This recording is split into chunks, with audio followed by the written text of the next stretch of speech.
پہلی بات اتقوا اللہ حق تقاتہ ولا تموتن الا وانتم مسلمون، میں عرض کر چکا ہوں اس کا براہ راست تعلق ایمان کے ساتھ، اس نظریہ حیات کے ساتھ، اس تصور کائنات کے ساتھ، اس فلسفے کے ساتھ ہے، اس ویلٹن شوونگ کے ساتھ ہے، وہ ہے تو تقویٰ ہوگا، فرما برداری ہوگی۔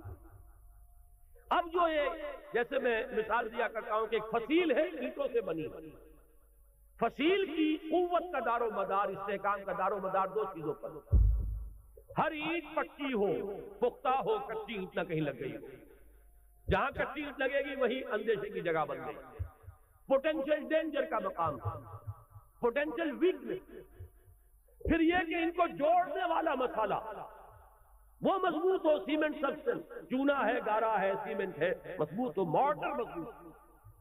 تو ایک تو ہے ایک ایک فصیل، ایک ایک بردہ مومن، اتقوا اللہ حق تقاتہ ولا تموتن الا وانتم مسلمون۔ اب ان کو جوڑنا ہے، جوڑے گی کیا چیز؟ جو فکر میں ہم آہنگی پیدا کریں، وہ چیز واعتصموا بحبل اللہ جمیعا ولا تفرقوا، اللہ کی رسی کو مضبوطی کے ساتھ مل جل کر تھام لو، اس سے چمٹ جاؤ، تفرقے میں نہ پڑو۔ یہ قرآن ہے جو جوڑے گا۔ بہت ہی عمدہ الفاظ میں علامہ اقبال نے کہا ہے، ماں ہما خاکو دلے آگاؤ از یکائینی مسلمان زندہ، دونوں اشعار سن لی۔ مسلمان کی زندگی جو ہے ایک آئین کے بدولت ہے، پیکر ملت سے قرآن زندہ ہے، ملت کا یہ جسد جو ہے اس میں حیات روح جو ہے وہ قرآن۔ ماں ہما خاکو دل آگاہ اعتصامش کن کہ حبل اللہ، ہم تو خاک کے مانندے جیسے جسد خاکی ہے، اس میں روح ہے جو حیات کا ذریعہ ہے، تو در حقیقت ماں ہما خاکو دل آگاہ اعتصامش کن، جسد ملی کے اندر وہی مقام جو ہے قرآن کا ہے، مضبوطی سے تھامو حبل اللہ۔ ابھی گزشتہ بدھ کو جو میرا مضمون چھپا تھا، جو الہدیٰ ہی کے سلسلے کی اقساط آ رہی ہیں جنگ میں، شاید نظر سے گزری ہو، وہ اسی موضوع پر تھی، واعتصموا بحبل اللہ جمیعا ولا تفرقوا۔ اس کو مضبوطی سے تھامیں گے، اس سے جڑیں گے، اس سے فکری ہم آہنگی پیدا ہوگی، اس کے ساتھ اتحاد فکر و نظر وجود میں آئے گا۔ یہ ہے وہ مارٹر، یہ ہے جوڑنے والی شے، جیسا کہ فرمایا ہے حضور صلی اللہ علیہ وسلم نے، القرآن حبل اللہ الممدود من السماء الی الارض، آسمان سے زمین تک تنی ہوئی رسی ہے اللہ، مضبوطی سے تھامو۔ ایک دفعہ کا واقعہ بڑا پیارا ہے، حضور اپنے حجرے سے باہر تشریف لائے، مسجد نبوی کا نقشہ ذرا ذہن میں رکھیے، حجرے سے باہر تشریف لائے تو دیکھا ایک کونے میں کچھ مسلمان، کچھ اہل ایمان بیٹھے ہوئے قرآن کا مذاکرہ کر رہے، سمجھا رہے، چہرے پر بشاشت کے آثار ظاہر ہوئے۔ یہ معجم کبیر طبرانی کی جو ہے اس کی روایت۔ آپ تشریف لائے، ایک سوال کیا بڑا عجیب، بلکہ اس سوال کو تو یوں سمجھ کر سنیے کہ جیسے کہ حضور یہ سوال مجھ سے اور آپ سے بھی کر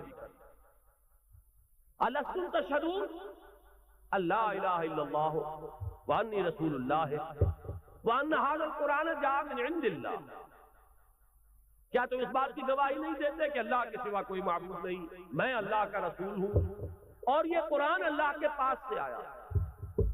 صحابہ کا جواب کیا ہو سکتا تھا؟ بلا یا رسول اللہ، حضور کیوں نہیں، بالکل ہے ایسا ہی۔ اب آپ نے فرمایا فابشروا، بشارت حاصل کرو، خوشیاں مناؤ، فإن هذا القرآن طرفه بأيديكم وطرفه بيد الله، اس لیے کہ اس قرآن کا ایک سرا تمہارے ہاتھ میں ہے، ایک سرا اللہ کا۔ یہ ہے وہ قرآن، وہ حبل اللہ، واعتصموا بحبل اللہ جمیعا ولا تفرقوا۔ اس کے بعد وہ تاریخ کا حوالہ دیا، واذکروا نعمت اللہ علیکم اذ کنتم اعداء فالف بین قلوبکم، یاد کرو احسان جو اللہ کا تم پر ہوا جبکہ تم دشمن سے ایک دوسرے کے خون کے پیاسے تھے۔ اوس اور خزرج کی دشمنی چلی آ رہی تھی 100 برس سے، قبیلے لڑ رہے تھے، پھر اللہ تعالیٰ نے تمہارے دلوں میں الفت پیدا کی، ایمان کی الفت، مقصد کی ہم آہنگی، نظریات کا اشتراک۔ وَكُنْتُمْ عَلَىٰ شَفَا حُفْرَةٍ مِّنَ النَّارِ، جب بھی ان الفاظ سے گزرتا ہوں ایسے محسوس ہوتا ہے جیسے ایک حدیث میں الفاظ آئے فیہ ذکرکم، یہ جو قرآن ہے اس میں تمہارا ذکر ہے، اور بلکہ اس سے پہلے الفاظ ہے فیہ خبر ما قبلکم ونبأ ما بعدکم وحکم ما بینکم۔ حضرت علی کی روایت ہے، حضور نے فرمایا اس قرآن میں تم سے پہلوں کی خبریں بھی ہیں، تم سے بعد کے حالات کی اطلاعات بھی ہیں، اور جو بھی تمہارے مابین کبھی اختلاف ہوگا اس کا حل اور فیصلہ موجود ہے۔ تو ہمارا ذکر کہاں ہے؟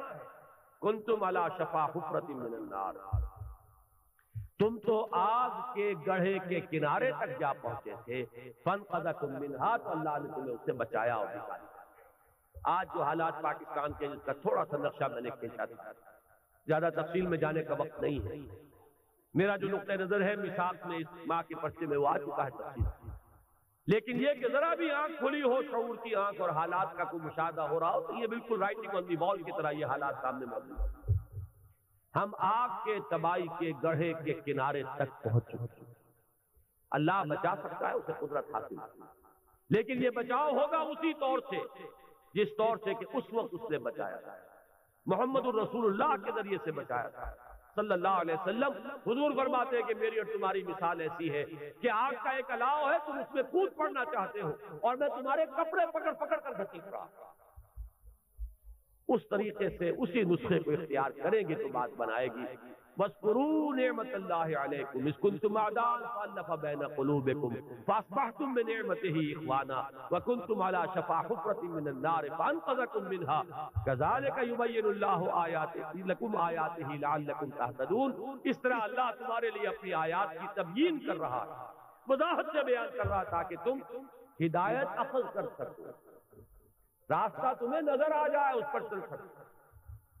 آخری آیت میں ہے وہ مقصد کا اشتراک، وَلْتَكُن مِّنكُمْ أُمَّةٌ يَدْعُونَ إِلَى الْخَيْرِ وَيَأْمُرُونَ بِالْمَعْرُوفِ وَيَنْهَوْنَ عَنِ الْمُنكَرِ وَأُولَٰئِكَ هُمُ الْمُفْلِحُونَ۔ اور چاہیے کہ تم سے ایک ایسی جمعیت وجود میں آئے، ایک ایسی امت وجود میں آئے۔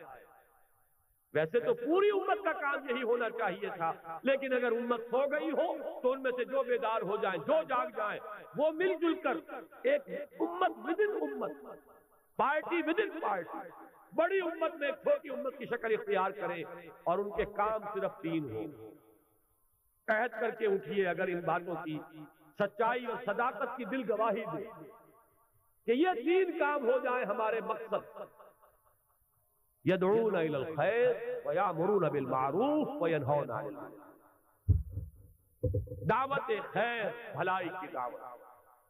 انشاءاللہ اس بدھ کو جو یہ قسط آ رہی ہے میری، اس میں اسی آیت پر گفتگو ہے، اسی لیے مجھے بڑی سہولت ہے کہ میں اس وقت اشارہ کر کے یہاں سے گزر جاؤں گا کہ آپ ذرا توجہ کے ساتھ اس بدھ کو انشاءاللہ جو آئے گی اس میں کوئی داغا نہ ہو جائے، اللہ تعالیٰ کوئی رکاوٹ اپنے اللہ کی طرف سے نہ آ جائے۔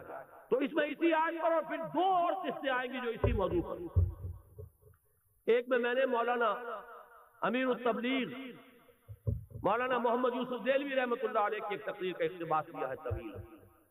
یہ امت، ایک لفظ استعمال کیا انہوں نے، امت پناہ ہم سے چلا گیا۔ کہتے ہیں ہم امت ہیں، امت ہونے کا وقت ختم ہو چکا۔ وہی بات جو اقبال نے کہی تھی کہ آج کوئی امت محمد یا امت مسلمہ دنیا میں موجود نہیں ہے، جو چیز بالفعل موجود ہے وہ کچھ مسلمان اقوام ہیں، امت محمد صلی اللہ علیہ وسلم، امت مسلمہ نام سے کوئی شے موجود ہے، لیکن اسے وجود میں لانا، اس کے لیے جینا، اس کے لیے مرنا۔ قُلْ إِنَّ صَلَاتِي وَنُسُكِي وَمَحْيَايَ وَمَمَاتِي لِلَّهِ رَبِّ الْعَالَمِينَ۔ یہ ہو مقصد، عمل کے لیے یہ ہو ہدف، اپنی صلاحیتوں کے صرف کے لیے یہ ہو میدان۔